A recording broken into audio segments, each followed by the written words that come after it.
بسم اللہ الرحمن الرحیم۔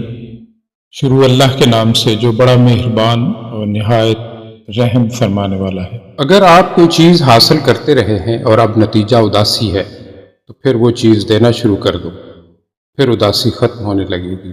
حضرت واصف علی واصف صاحب فرماتے ہیں اللہ کی راہ میں دینا اور دنیا میں چھوڑ جانا، ان میں بڑا فرق ہے۔ اس سے پہلے کہ تم چھوڑ جاؤ، اس کو اللہ کے نام پر لگا جاؤ، ورنہ چھوڑ تو جاؤ گے ہی۔ چھوڑ جانے سے بہتر ہے کہ اس مال کو آگے ٹور جاؤ، اس طرح مسئلہ حل ہو جائے گا۔ تم محبت بھی کرتے ہو انسانوں سے نہیں، اشیاء سے۔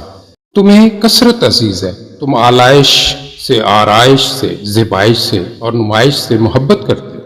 تم فطری جذبات سے محروم ہو چکے ہو، تم اپنے مکان کو ہی سجاتے رہتے ہو، اس میں فانوس روشن کرتے ہو، اس میں چراغاں کرتے ہو، مگر تمہارے دل کی دنیا میں چراغاں نہیں ہے۔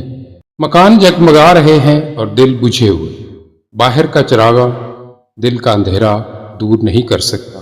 چڑیوں کو دانہ ڈالتے جاؤ تو یہ آپ کے لیے بڑی دعا کرتی ہے۔ گھر میں رہنے والا یہ چھوٹا سا پرندہ گھر والوں کی حفاظت ہے۔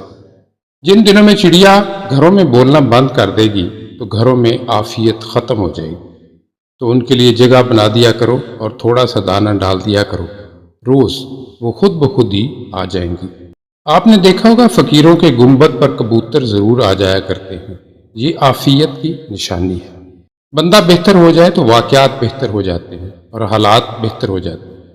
بندہ اگر بد ہے تو بادشاہ بن کر بھی بد رہے گا۔ غم کو پچھلی راتوں میں لے جاؤ تو آپ ولی بن جاؤ گے۔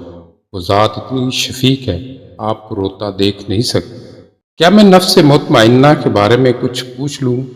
سوال کیا گیا۔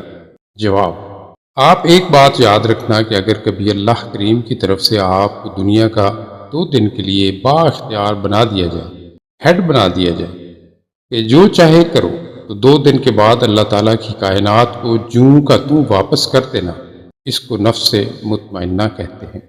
صبر والوں کی شان نرالی ہے، ان کا ایمان قوی ہے، ان کے درجات بلند ہیں، ان کے جسم پر پیوند کے لباس ہیں اور ان کے در پر جبریل علیہ السلام جیسے غلام ہیں۔ سارے لوگ داتا دربار جا کر داتا صاحب کو نہیں پکارتے اور وہاں جانے کے باوجود نہیں پکارتے۔ صحیح جاننے والے کو صحیح علم ملتا ہے، جن کو یاد کریں ان کو علم ہوتا ہے کہ آپ انہیں یاد کر رہے ہیں اور آ کر اپنی یاد آپ ہی جگاتے ہیں۔ ہم زندگی کا سفر تنہا شروع کرتے ہیں اور انجام کار تنہا ہی ختم کرتے ہیں۔ نہ کوئی ہمارے ساتھ پیدا ہوتا ہے اور نہ کوئی ہمارے ساتھ مرتا ہے۔ ہمارے اجتماعات ضرورت کے ہیں اور ضرورتیں وفا سے نا آشنا ہوتی ہیں، اور جب تک وفا نہ ملے تنہائی ختم نہیں ہوتی۔